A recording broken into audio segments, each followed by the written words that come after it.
Hello students, this is the continuation of the previous video of SS chapter 1. Now open page number 4. Battle of Plassey.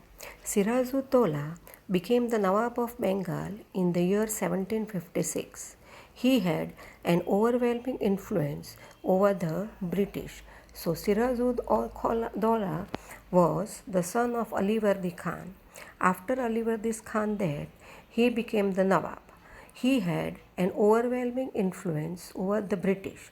Overwhelming influence means Britishers के ऊपर उसका काफ़ी ज़्यादा प्रभाव था.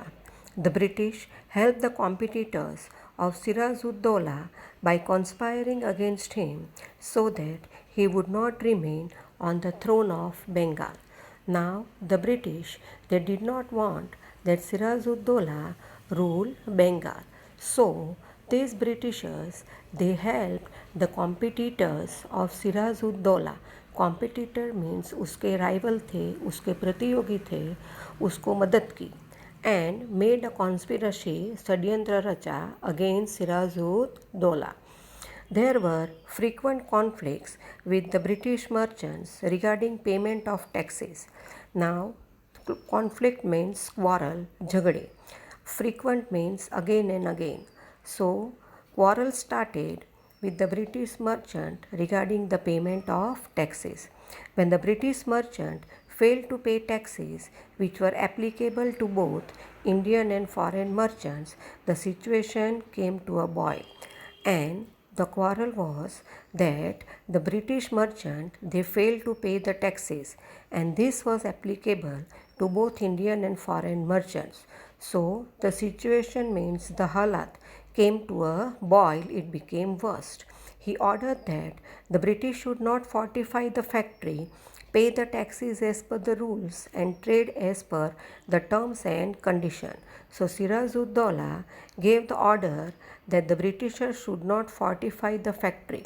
Fortify the factory means factory की किलेबंदी नहीं करने की. And they have to pay the taxes as per the rule and carry out the trading as per the terms and conditions. This provocation was enough for Siraj to opt for war, and he succeeded in expelling the British from Calcutta. So provocation, the provocation means this भड़काव, उत्तेजना, भड़काना was enough for Siraj-ud-Dowla to fight a battle with the Britishers, and he fought the battle. He was successful in driving away the British from Calcutta. The British counterattacked under the leadership of Robert Clive. So when the British were defeated, they attacked Siraj-ud-Dowla second time, and their leader was Robert Clive. Robert Clive bribed Mir Jafar, the commander-in-chief of Siraj-ud-Dowla, with a promise to confer the throne of Bengal to him and convinced him to join their side. Now, Robert Clive, he was clever. So, he bribed, usko lalchaya, he bribed Mir Jafar, the commander-in-chief of Siraj-ud-Dowla. Mir Jafar was the commander-in-chief of Siraj-ud-Dowla. They asked him to join their side. Their side means the Britishers' side. Convinced him, राजी कर लिया. Convinced him means राजी कर दिया. To join their side and fight a battle for them. With this help, Robert Clive defeated and murdered Siraj-ud-Dowla in the Battle of Plassey. So, with the help of Mir Jafar, the Britishers were successful in the battle, and they defeated and killed Siraj-ud-Dowla in the battle, and the name of that battle was Battle of Plassey. This was the first war fought by the company in India, which marked the beginning of the British rule in India. Thus, this war is considered to be a turning point in the history of India. So, this war, that is the Battle of Plassey, was the first war which was fought by the company in India, and from then onwards, the British rule started in India, and it was also considered to be the turning point in the history of India. Now, page number 5, Battle of Buxar. As promised, the East India Company appointed Mir Jafar as the Nawab of Bengal. Now, Mir Zafar was promised by the East India Company that if he would join them, they would appoint him as the Nawab of Bengal, and the Britishers did the same. Robert Clive also went back to England, and Robert Clive now again went back to England from India. With the passage of time, Mir Zafar became hostile towards the British. So, as time passed, Mir Jafar was now the Nawab of Bengal. He started behaving rudely or शत्रुतापूर्ण व्यवहार hostile towards the British, शत्रुतापूर्ण व्यवहार करने लगा. The company decided to replace him with his son-in-law Mir Qasim.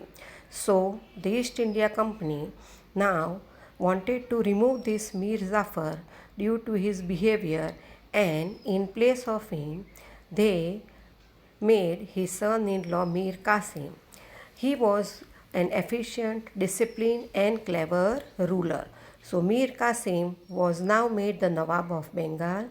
He was efficient यानी काबिल था, capable था, डिसिप्लिन यानी शिस्त था, और क्लेवर होशियार था. The problem arose between nawab and the company on account of non payment of taxes, but after the appointment of Mir Qasim, again a problem arose between East India Company and the Nawab regarding the non-payment of taxes, which ultimately brought both the forces face to face with each other. And due to this, both the faces, Nawab and the Britishers, they came face to face with each other. In 1763, Mir Qasim was defeated by the company, but he escaped. So now a war was fought between Mir Qasim and East India Company, and in that war Mir Qasim was defeated, but he escaped. वहाँ से भाग गया, वो escaped. He reorganized his army along with the forces of Nawab of Oudh, Shuja-ud-Dawla and Mughal Emperor Shah Alam II. So after escaping, he made again his army, reorganized his army, he again made the army, and he took the help of the three people, that is Nawab of Oudh, Shuja-ud-Dawla and Mughal Emperor Shah Alam II. Their combined forces met the company forces at Buxar in 1764. So again the East India Company and the forces of Nawab of Oudh, Shuja-ud-Dawla and Mughal Emperor Shah Alam, they fought a war at Buxar in 1764. The British East India Company won the war, and all of a sudden Bengal, Awadh and Mughal Empire was under their control. So in this battle of Buxar, the British East India Company, they won the war. वो लोग जीत गए, and Bengal, Awadh and Mughal Empire was now under the control of the Britishers.